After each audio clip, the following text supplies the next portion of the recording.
Chips वाले chips ले लो chips. अब दो चिप्स वाले, सुन मेरी बात, ये जितनी भी चिप्स है तेरे पास में कितने की है?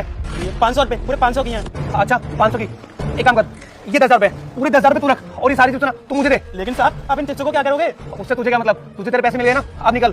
ठीक है साहब। और रुक, ये कपड़े उतार, तेरे कपड़े उतार। नहीं साहब, मैं अपने कपड़े नहीं उतारूंगा। सर आप ये कर क्या रहे हो? प्रिया अभी बताने का समय नहीं है, एक काम कर, तू ये जैकेट पकड़, ये ले पकड़। लेकिन साहब। अबे लेकिन कुछ नहीं, ये शर्ट उतार। उतार रहा हूँ साहब। साहब ये मैं पहन लूँ?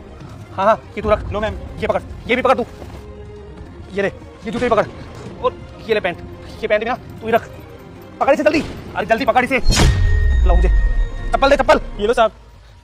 अब निकल तू, भाग यहाँ से। ठीक है साहब। अरे बा साहब आज तो मजे हो गए मेरे। सर आप ये बीच रोड पे क्या तमाशे कर रहे हो? प्रिया तुम ना बिल्कुल चुप रहो, तुम्हें सब समझ में आ जाएगा।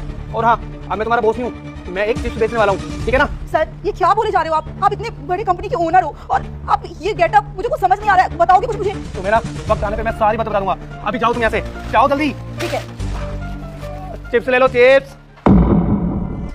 दीदी ये देखो, ये जो चिप्स बेच रहे हैं ये तो भैया है। चलो आप। चिप्स ले लो भैया, बच्चों के चिप्स ले लो। भैया ये सब क्या है?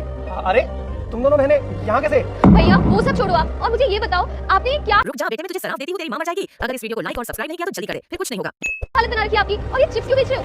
अरे मेरी हालत मैं कुछ समझा नहीं, और मैं तो काफी टाइम से चिप्स ही बेचता हूँ। क्या भैया ये क्या बकवास कर रहे हो आप? आपने तो कहा था ना आपका बिजनेस है बहुत बड़ी, फिर आप ये चिप्स कब से बेच रहे हो? अरे हाँ बहन, पहले था मेरा बिजनेस, और जब हमारी बात हुई थी ना उसके बाद में मेरा बिजनेस हो गया, और जो घर था प्रॉपर्टी थी वो सारी मैंने बेच दी, और बेच करके ना मैंने चिप्स बेचने वाला काम कर लिया है। बता तुम्हें इसमें ना बहुत अच्छा मुनाफा हो जाता है। क्या आप ये चिप्स बेचते हो यहाँ पे? आपने मुझसे झूठ क्यों बोला कि दुबई में आपका इतना बड़ा बिजनेस है और यहाँ पे आपकी इतनी सारी प्रॉपर्टी है? देखो नीतू, तुम ना गलत समझ रही हो, मैंने ऐसा नहीं बोला था। हाँ मैंने दुबई वाली बात बोली थी और प्रॉपर्टीज वाली बात बोली थी, लेकिन वो मैंने ऐसा बोला था कि जो प्रॉपर्टीज वगैरह ना और जो दुबई में बिजनेस है वो मेरे सेठ का है, जिससे मैं चिप्स वगैरह लेके आता हूँ, और पता है उनके पास ना बहुत सारे पैसे हैं। हाँ बस मैं तो मेरा गुजारा चलाने के लिए ये छोटे मोटे चिप्स वगैरह बेच लेता हूँ। मुझे अच्छे से याद है भैया, लास्ट टाइम आप जब मिले थे मुझसे आपकी बात हुई थी तो आपने मुझे ये कहा था कि दुबई में आपका बहुत बड़ा बिजनेस है, और मुझे ये भी याद है लास्ट टाइम आप कोट पैंट अच्छे से सूट बूट में थे, और आज आप ये काम कर रहे हो। देखो नीतू, तुम मेरी बात सुनो, लास्ट टाइम शायद तुम मुझसे कोट पैंट में मिली होंगी, लेकिन वो कोट पैंट मैं कोई बिजनेस के लिए नहीं पहनता। वो तो बस जब मेरी चिप्स वालों से कोई मीटिंग होती है ना तब मैं पहन के चल जाता हूँ, और वो कोट पैंट भी ना मेरे सेठ जी की है। वो मुझे कभी बोलते हैं कि जा आज चिप्स वाली मीटिंग है, फ्री में वो खाना मिलता है ना, इसलिए बस मैं पहन के चल जाता हूँ और वहाँ पे जाकर खाना खा के आ जाता हूँ बस। क्या भैया आप खाना बीच में मांग के खाते हो? आपके इतने बड़े दिमाग है कि आजकल आप मांग के खाना खाने लगे हो? बस करो दी, ये क्या बोले जा रहे हो आप? बहुत देर से सुन रही हूँ मैं। आप भैया की इंसल्ट किए जा रहे हो। अरे भाई है वो हमारे। अरे आलिया ऐसे बात नहीं करो, ऐसे बात करो। अपने भाई कहने में भी शर्म आई हमें। हमने तो सोचा था जब हम हॉस्टल से आएंगे तो भैया के पास अच्छी खासी प्रॉपर्टी होगी, मगर यहाँ तो भैया के पास कुछ भी नहीं है। आलिया भैया तो खुद ही निकाल निकले। बस करो दी, बहुत ज्यादा हो रहा है आपका। आप हमारे बड़े भाई के लिए ऐसा बोल कैसे सकती हो दीदी? आपको बिल्कुल भी शर्म नहीं आ रही?